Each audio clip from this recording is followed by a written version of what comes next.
Olá pessoal, falando desse livro aqui, Começando em Jerusalém, do James Dunn, na página 316, ele vai falar o seguinte: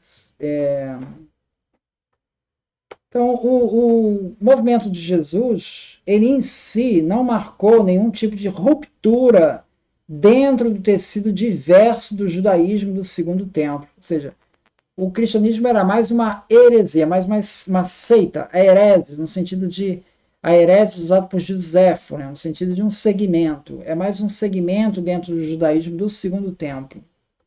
E não representado uma ruptura. A maioria das características, de fato, pode ser comparada com a seita de Qumran, o mestre da retidão tendo um status quase messiânico. A escatologia, com a sua afirmação de que antigas profecias tinham um futuro da seita firmemente em vista, até mesmo o entusiasmo expresso em sua crença de que eles estavam experimentando o prometido espírito do fim dos tempos. E isso, vários textos de Qumran trazem esse texto. Né? E nos cânticos do sacrifício do sábado. A diferença não era tanto que Qumran estava mais focado na lei, pois vimos que até onde se possa dizer, a comunidade mais antiga parece ter, igualmente, permanecido focada na lei, em seus próprios termos. São os zelotas da lei, os que cuidam da lei. Esse é o termo que aparece em Atos 21:20. Então, nem esse seria um ponto de diferença de Qumran. Em vez disso, Qumran era mais sectário, mais exclusivo, mais desdenhoso em relação a todos os outros judeus. Esse era o problema. O cristianismo ele foi muito mais aberto aos gentios, né?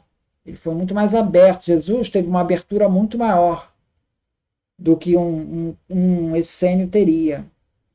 Isso também quer dizer que o movimento cristão embrionário tinha o maior potencial de trazer renovação ao restante judaísmo do Segundo Templo. Então, é nesse sentido que ele traça um paralelo ali com o Qumran. Quer dizer, Jesus não está. Ele está bem inserido dentro do contexto do seu tempo, né? Ou seja, o personagem Jesus ele está totalmente inserido na sua época. Os textos corroboram esse entorno, esse ambiente de Jesus. Né? Jesus não é uma ruptura, esse judaísmo, né? Não representa essa ruptura. Jesus não está querendo acabar com o judaísmo, né? Que nem o tese do Jesus romano alega. Né? Não é essa a proposta. Vou falar de Estevão, né? Estevão foi apedrejado pelos judeus e a acusação é de que ele estaria falando palavras blasfemas contra Moisés e Deus. E Estevão, ele se refere a que Jesus foi aquele que destruirá este lugar e mudará os costumes de Moisés, transmitiu a nós. Está em Atos 6,14. Então, o eco das acusações feitas contra o próprio Jesus são evidentes. Que Jesus foi ouvido dizendo que destruiria o templo, que a acusação é atribuída a falsos testemunhas e que ele foi acusado de blasfêmia. O que é notável é que Lucas omitiu o primeiro e o último desses elementos de seu próprio relato do julgamento de Jesus perante o Sinédrio. Está em Lucas 22:66. Essa morte de Estevão, né? Em suma, a história que pode estar surgindo parece mostrar um Estevão que pode ter se engajado em ativo desacordo em duas frentes, tanto explicitamente com seus companheiros helenistas, quanto implicitamente como helenista com os hebreus, e contra ambos na mesma questão, se a contínua lealdade e a participação no culto do templo estava sendo fiel ao que Jesus havia dito e feito em relação. Aí ele levanta a possibilidade se essa descrição da morte de Estevão não teria sido uma construção de Lucas, né, dado esses paralelismos com Jesus. Ele diz o seguinte: dificilmente podemos atribuir esses pontos com confiança ao relator helenista de Lucas, mas é improvável que o martírio de Estevão tenha sido fruto da imaginação de Lucas. O martírio é um assunto pungente e sensível demais para ser tratado com tanta leviandade. Os primeiros martírios são vistos através de uma névoa de hagiografia, mas seria um crítico demais negar que tais martírios tivessem ocorrido. De fato, o paralelo com o julgamento e a morte de Jesus se desfaz, pois ao mesmo tempo em que descreve a audiência concedida a Estevão como uma sessão formal perante o Sinédrio, Lucas descreve a execução sendo atribuída à fúria de uma turba descontrolada, coisa que não aconteceu com Jesus.